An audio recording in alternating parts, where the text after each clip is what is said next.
نبی کریم صلی اللہ تعالیٰ علیہ وآلہ وسلم نے ایک مرتبہ اس شخص کے بارے میں خبر دی جسے جہنم سے سب سے آخر میں نکالا جائے گا، سب سے آخر میں۔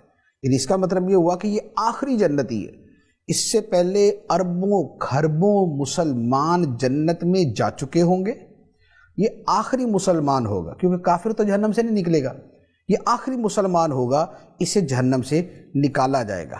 اب اس پر اللہ تعالیٰ کی کتنی مہربانی ہوگی، آپ ذرا اس کو دیکھیے۔ حدیث مبارک میں ہے، نبی کریم صلی اللہ تعالیٰ علیہ وآلہ وسلم فرماتے ہیں کہ جب آخری جہنمی کو جہنم سے نکالا جائے گا تو اس کو نکالا یوں جائے گا کہ جہنم سے نکل کر اس کا منہ جہنم کی طرف ہوگا۔ اب جہنم کی طرف منہ ہوگا تو سامنے عذاب، سزائیں اور جہنم کی تپش اور یہ سب اس کے سامنے نظر آ رہا ہوگا، تو وہ عرض کرے گا یا اللہ میرا منہ ادھر سے پھیر دے، میں ان کو دیکھ رہا ہوں، جہنم کا یہ جو شعلے ہیں، جو اس کی تپش ہے، یہ تو مجھے ویسے ہی جھلسا رہی ہے، جلا رہی ہے، اس سے میرا منہ ادھر کو پھیر دے۔ اللہ تعالیٰ فرمائے گا کہ اگر میں تیرا منہ ادھر سے پھیر دوں تو یہ بتا پھر اور تو کچھ نہیں مانگے گا؟ وہ کہے گا نہیں یا اللہ اور کچھ نہیں مانگوں گا۔ اب اللہ تعالیٰ سے وہ بڑے پکے وعدے کر لے گا کہ یا اللہ میں وعدہ کرتا ہوں، میں یہ قسم کھاتا ہوں، یہ سارا کچھ کر کرا کے وہ یہ کہے گا کہ یا اللہ بس تو میرا منہ نہ جہنم سے پھیر دے۔ اللہ تعالیٰ اس کا منہ جہنم سے پھیر دے گا اور دور اس کو جنت نظر آئے گی۔ اب جب جنت نظر آئے گی اور جنت کے مناظر اس کے سامنے ہوں گے، سبحان اللہ، تو وہ پہلے تو تھوڑا سا شرمندہ ہوگا، غور کرے گا کہ اب کیا کروں، پھر کہے گا یا اللہ ایک سوال ہے۔ اللہ تعالیٰ فرمائے گا تو نے پہلے نہیں کہا تھا کہ تو نے کچھ نہیں مانگنا؟ اور وہ کہے گا یا اللہ ایک سوال۔ اللہ تعالیٰ فرمائے گا اچھا ٹھیک ہے، اگر یہ پورا ہو گیا اور تو نہیں مانگو گے؟ وہ کہے گا نہیں یا اللہ اور کچھ نہیں مانگو۔ اب وہ بندہ کہے گا کہ یا اللہ مجھے جنت کے قریب کر دے بس۔ اللہ تعالیٰ اسے جہنم سے پھیر کے جنت کے قریب کر دے گا اور وہ جنت کے قریب ہو جائے گا۔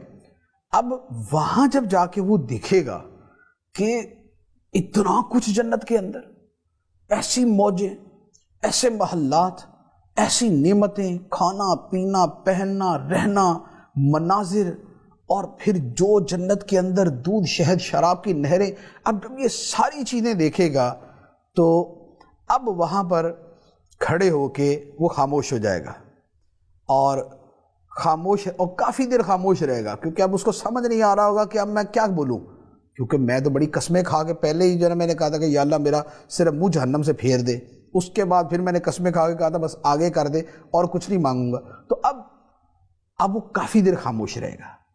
اس کے بعد پھر کہے گا اے ربی ادخلنی الجنہ، یا اللہ جنت میں ہی داخل کر دے۔ اللہ تعالیٰ اسے فرمائے گا الیس قد اعطیت عہودک ومواثیقک الا تسأل غیر ما اعطیت۔ اللہ تعالیٰ فرمائے گا کہ تو نے بڑی بڑی قسمیں اور وعدے نہیں کیے تھے کہ تو کچھ اور نہیں مانگے گا؟ اللہ تعالیٰ فرمائے گا ویلک یا ابن آدم ما اغدرک، تو کتنا وعدہ فراموش ہے اور کتنا اپنے عہد کو توڑنے والا ہے کہ تو نے پہلے ایک وعدہ کیا، اس کو توڑا، پھر وعدہ کیا، اب اس کو توڑ کے کہہ رہا کہ مجھے جنت کے اندر داخل کر دے۔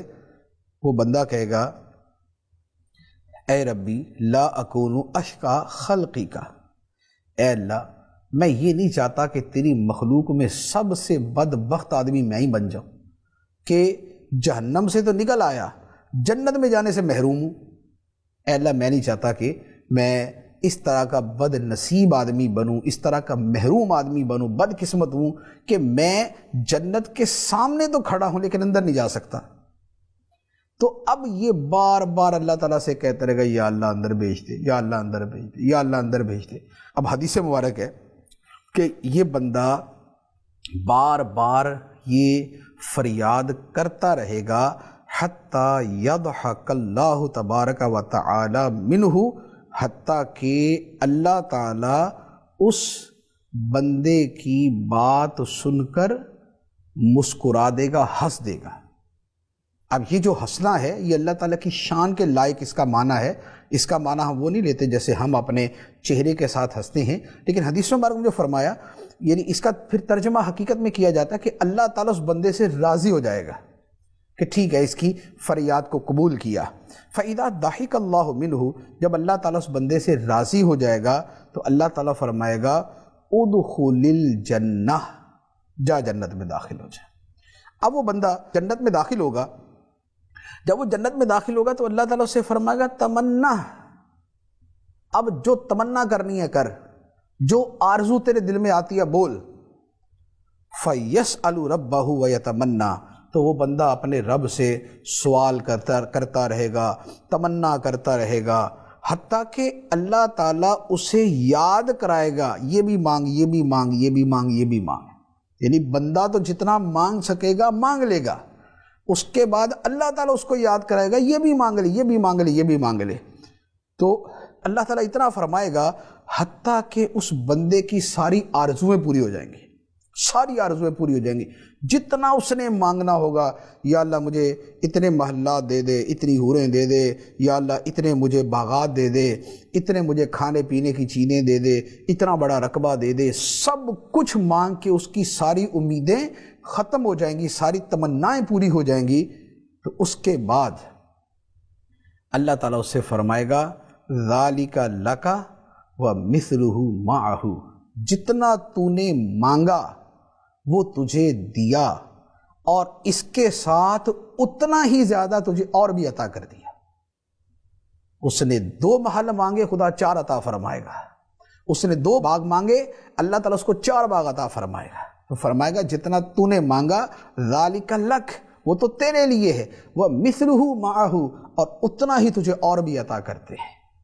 یہ اللہ تعالیٰ کی رحمت ہے کس بندے پر؟ اس پر جو جہنم سے سب سے آخر میں نکلے گا۔ کتنے کھرب لوگ اس سے پہلے جنت میں جا چکے ہوں گے، یہ آخری جنتی ہوگا، آخر میں جنت میں جانے والا ہوگا، اور اللہ تعالیٰ اس کو اتنا عطا فرمائے گا۔